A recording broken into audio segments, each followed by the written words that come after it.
This is Farfetch Threads, our people podcast, where you can hear the real stories about life as a Farfetcher.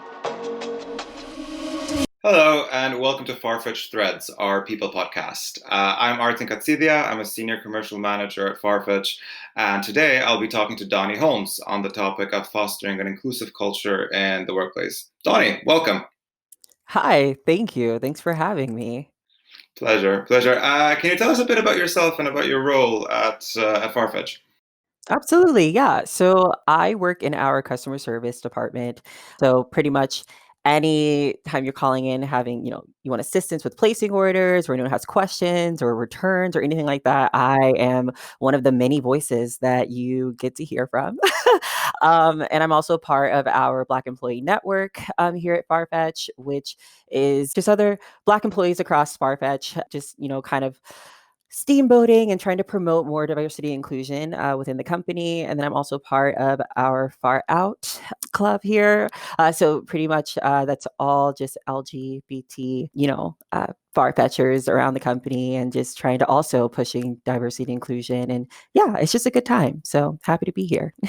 Cool. I'm glad to have you here. I'm actually really excited to be talking to you today, just because I work in a different area of the business to you. Sort of, I tend to handle our B2B relationships as part of our Farfetch Platform Solutions unit. And obviously, I sit in London, and you're in LA. Yes. I'm also part of Far Out, which is sort of our, as you mentioned, our LGBT resource group, and was actually one of the founding members of the group back when we organized Farfetch's participation for the first time ever at London Pride in 2019, which was Wow. fantastic. And then sort of since then became this more global community. And I'm really excited to sort of have you today as sort of a representative of both Far Out and the Black Employee Network, but also sort of sitting in LA. So thank you for being here. And just if we delve into the topic of why we're here today, so discuss diversity and inclusion, I was keen to get your thoughts on sort of this idea of, given the advance of LGBT rights sort of across the world, that the battle has been won. And just was keen to hear your thoughts around sort of whether you agree with that statement, and if there's any observations that you have on that premise. Yeah. So, I mean, personally, I think that to claim like a victory that it's been won, I don't think that I feel like the work is never truly done. But we're just starting to like really scratch the surface. Even right now, like in 2020, we're starting to learn more about like how to address people and like with pronouns, and just being more aware of like the wide spectrum of, when it comes to, gay rights and things like that. And so I definitely feel like it's not necessarily a something that we can call like a victory just yet, but I definitely think that we're making strides in the right direction, which is, we all have to start from somewhere. So yeah. Yeah. Listen, I think I fully agree with that. And also, like, another thing that I would add, at least from my perspective, is sort of how much of this idea of LGBT rights is contextual and sort of dependent on the specific circumstances that you are facing in the location where you are. Sort of thinking just about Farfetch as a company, sort of we're trying to be the global platform for luxury. We are a global company. We have customers in 190 countries, and we have employees in sort of like, I think it's 13 or 14 offices now. And sort of these encompass jurisdictions as diverse as sort of the UK, the US, Russia,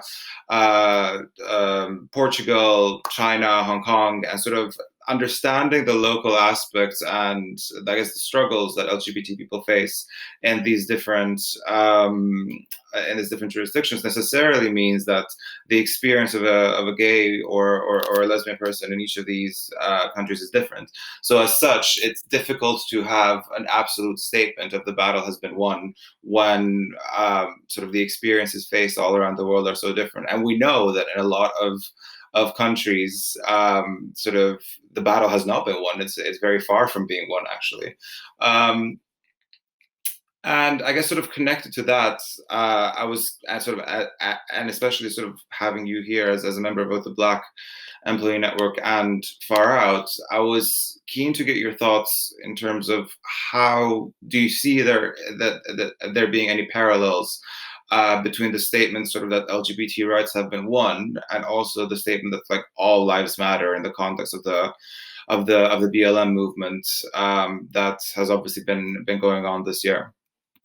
Yeah, absolutely. So I definitely think that there are like parallels, and with me being part of both like groups that would be considered minorities, I think that it's definitely something that we all need to kind of just we're all just learning from one another and needing to just um be more open to hearing other people's experiences.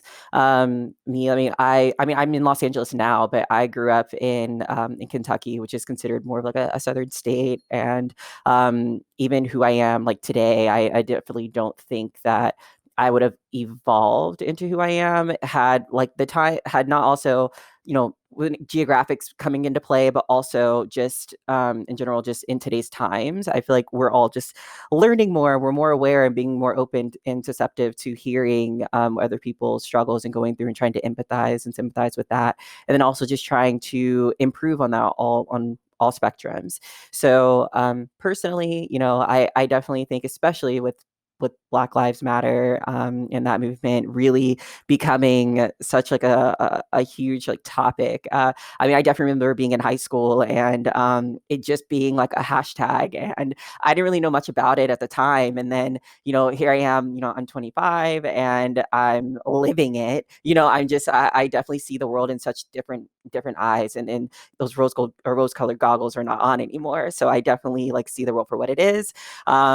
And definitely, I'm here to kind of like fight and, to try to, get us all on one accord, and just trying to include all of us, and try to help us all build up and be a better foundation, because, the world just needs more love and more understanding from each other's standpoints in order for all of us to grow together. Yeah.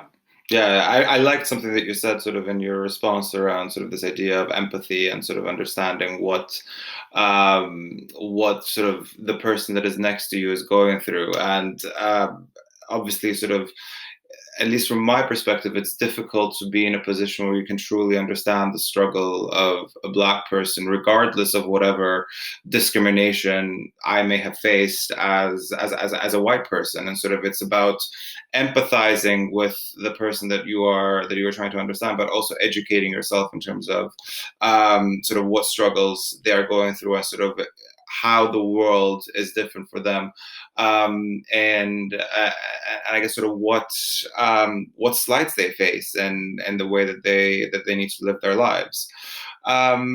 And I think it's really important to have those conversations. And sort of, I'm very pleased with the fact that sort of Black Lives Matter has gained, I guess, such momentum this year, and sort of it has brought this idea of diversity and inclusion as being core really to the foundation of an organization, and sort of how people interact with one another, and are aware of the issues that others face. And sort of, I guess, in that context, what do you think makes for an inclusive organization? How do you build out sort of a company that actually caters to its employees, whether they may be white, Black, lesbian, gay, transgender, disabled, or sort of any other minorities that you may think of? Mhm. I definitely think that when it comes to inclusion, and whether that is in like a professional setting or just in like a workplace in general, I think that it's important to have, representation on all levels. It should start from like even an executive level and finding its way down to where it's not just, a cookie cuttered sort of like ideal of a person who is in these positions. And not only does it helps someone like myself, who can see someone be like, oh, like that is obtainable. Like that's something that I could also do too. It's not someone you have to always be like the first. And it's crazy because I feel like even in today's times, and I mean, even right now, just kind of like getting to the election here in America, where, we have the first like Black woman who was voted as, it's the vice president, like, candidacy, which I think is absolutely amazing. Like that's crazy. But at the same time, it's amazing and it's wonderful, but it's taken this long to get there. And I just think that it's just so important for, us to have that representation on all levels, and whether that is someone, having like, whether that's someone who's gay or they're Black, or they are transgender, or they're a woman. I just think that it's just really important to have representation on all levels, in order to spread the wealth, share the knowledge, because you can't truly understand what someone else needs, or or what they're expecting, if they're not, if you're just guessing and they're not in the same room as you. So it's just really important to have those conversations, and having that representation in the room, in order to to kind of learn from each other, and also we can all grow together. And that's kind of like the whole premise of that. We're one Yeah. race, we're all humans here, so let's Yeah, uplift each other. I fully agree with that. I think I think representation is so important, and sort of just being able to sort of allow people to have role models that look like them, that speak like them, that act like them in positions of responsibility, allows for, I guess, sort of people that may not necessarily have reached that level to think, oh, this is achievable for me, rather than for them to think, oh, this is something that is just completely out of my reach. And I guess sort of in that same vein, sort of how do you think sort of you can drive inclusion beyond just sort of something performative, or sort of just your standard, just gender, race, or sexual orientation, sort of type subgroups, if you will, but enable everyone to bring their true selves to work and feel comfortable in their own skin when they're part of a truly inclusive and diverse organization.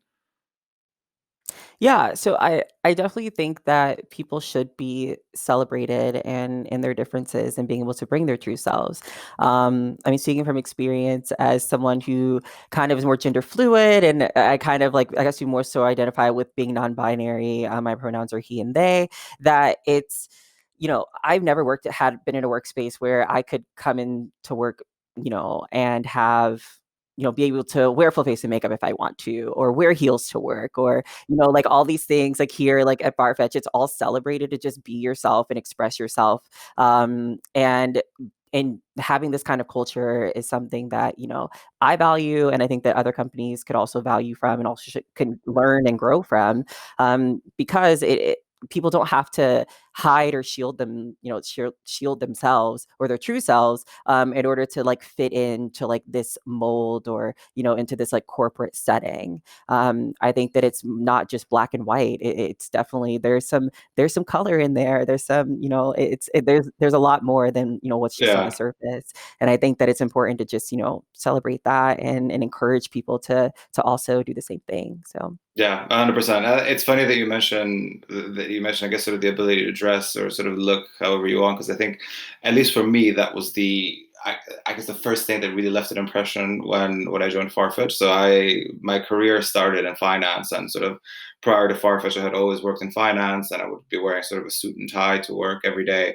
And then I remember on my first day at Farfetch, one of my colleagues, who's also a member of Far Out, and is probably listening to this, so hi Martin.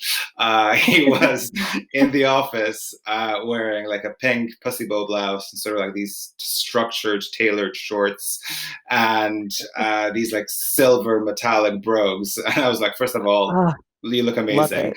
Secondly, I was like, this would never have flown in finance. I mean, I was like, well, we had casual Fridays, but that just meant you would wear like a pair of chinos and a white shirt rather than a suit. So it was just a very different interpretation of sort of bringing your true self to work. And sort of for me, I guess when I saw that, I was like, oh, okay, like I can actually sort of be myself in the workplace, rather than sort of what I think I should be in the workplace based on sort of previous, I guess, preconceptions that you may have on what a workplace should be, or what a work or how to behave in the workplace. I think for me also, like another really great thing, especially about Farfetch, but also more generally, is sort of the ability to create these people communities that sort of allow people who may be different, or who may feel different in one way or another, to see that there are others like them within the organization. And sort of Far Out is one example where sort of it started off by us organizing Pride in London in 2019, and that sort of snowballed into sort of the creation of this global community that, as you know, sort of has chapters in the US and in Portugal. But also what I found really, really amazing about it, and that that I'm very proud of Farfetch for sort of supporting this initiative is the fact that after Far Out, sort of the Black Employee Network was set up, the Women in Business Network was set up, the People with Disabilities Network was set up, and Farfetch actively supports these groups. And for me, the fact that you've got so many groups now, including sort of working parents and the Latino network and so on, just showcases that whoever you are, you can choose to be part of this group if you want to, or you can just choose to be part of Farfetch. However, if you do want to start a group, or sort of if you do feel that you would benefit from the support of what an employee resource group can provide to you, Farfetch is there to provide that support. And I think that's so important to know that sort of your employer is there and actively encouraging you to bring your true self to work and actively celebrate that. Yeah, and also to kind of like touch on that too, I think that I mean, Farfetch has done a really great job, like you said, of supporting that, and it's also again like just celebrating those differences, and we're not all just it's about Farfetch. It's like there. Whenever I try to explain like Farfetch to other people, it's not just like a corporate job. Like it's a culture. It's a family. It's a huge place for just supporting one another in these differences and encouraging to just be yourself.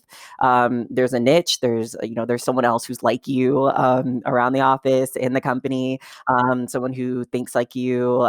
Someone who maybe who's gone through maybe similar experiences, but also at the bottom line, all those experiences have gotten you here to Farfetch and to a place where you can be yourself and where that is celebrated. And I think that is just, it's important and it's beautiful. And I've never worked at a place like this before, which is why, I love it so much. So Great, great. And I do too. Listen, I think shifting focus a bit, I guess sort of say, as we've sort of said, we're very lucky to work for a company that is so diverse and inclusive. But I guess more broadly speaking, you've got people that sort of see themselves as part of a minority, and sort of you've got these support groups, but then you've also got the rest of the organization that sort of are allies to employees within the company. And sort of, what does it mean to be an ally for you? Like, how do you become an ally? What does an ally stand for, really, in this case?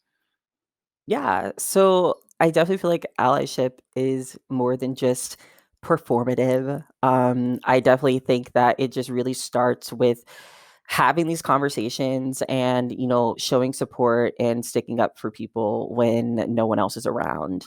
I think that it shows a lot about who you are as a person when it comes to being a true ally. And I definitely think that when you are someone who is in true allyship, with a group of minorities, whether that is, part of like this Black Lives Matter movement, or you're someone who is an advocate for, LGBT rights and things like that, I definitely think that it's important to, you know, stand up for those rights when those people aren't around. I feel like we get so everyone's afraid to be uncomfortable, and these conversations are not meant to be it's technically comfortable, but like if you put yourself in the shoes of a minority such as myself, I feel like I've been uncomfortable a lot of the times in most of my life, whether that is me being pulled over for a like a taillight being out and like actually being afraid, or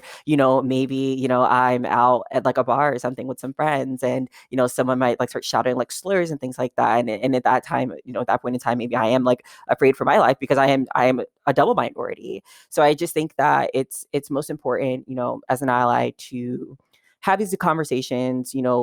It's okay to be uncomfortable.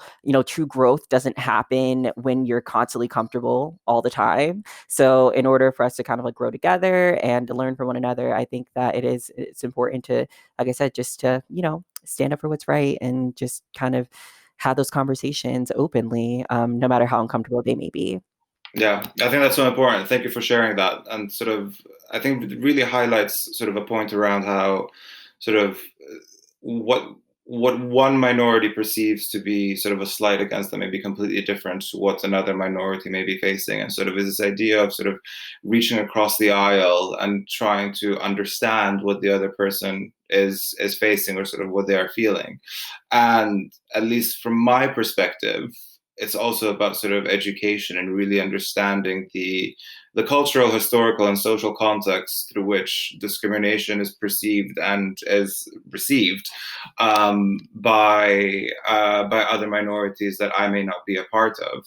And I guess one thing that sort of I was keen to get your thoughts on is sort of to what extent do you think this idea that sort of the allies must educate themselves, sort of does the responsibility need to stay with the ally, or is the responsibility with the people that are part of a minority to educate them, or is it a bit of both? Like how do you see that? I definitely think it's a bit of both. Now, I feel like there are always these like spectrums of, of people where it's like, okay, well, don't ask me about, how to be an ally to like Black rights or like how discrimination was rooted. But I mean, me personally, I'm okay with that. Like I can always, share my experiences and I'm always happy to do that.